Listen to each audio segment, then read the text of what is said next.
Athletes, regular people, like everybody just thinks they just need to focus on that 1 hour in the gym. Us as coaches know that you're not going to get fuck all out of that 1 hour in the gym unless you take care of all of those other things. Exactly, and you've put yeah. your body into a position where it's able to recover and then adapt to that specific stimulus that we're putting into the system, like input, output. Yeah. The more Yeah. broad we are with our input, the more broad our output is. This is like that CrossFit style, F45 style training of just like, as you said, throw shit at the wall and see what sticks, and just kind Yeah. of do a mix of everything. And you know, whilst you get short-term results over those 6 weeks, then where the fuck do you go from there? There's no periodization.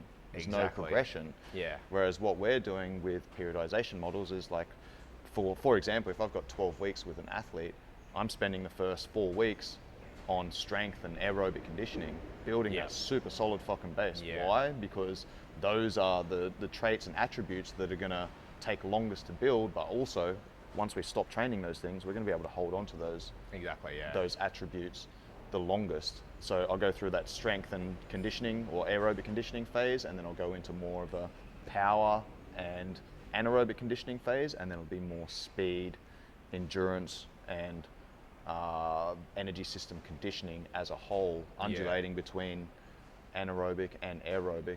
Yeah. So we've got that 12-week program, 4 weeks each block roughly, but it's not like 4 weeks of this block and then we stop, and then 4 weeks of this block. It's like 4 weeks of this transitions into 4 weeks of this, transitions into 4 weeks of this, and day 1 and day fucking 72 or whatever it is. My maths is way off, I'm sure.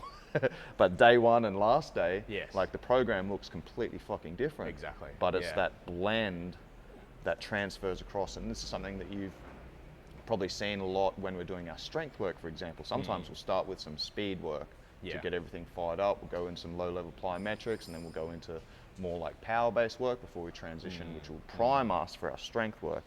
And then vice versa, when we're doing our speed work, for example, maybe we'll start our mobility and stability at the start of the session is going to be a little bit more strength-based, a little bit more strength bias. So we're kind of, as we said, we're covering all of those attributes across the week.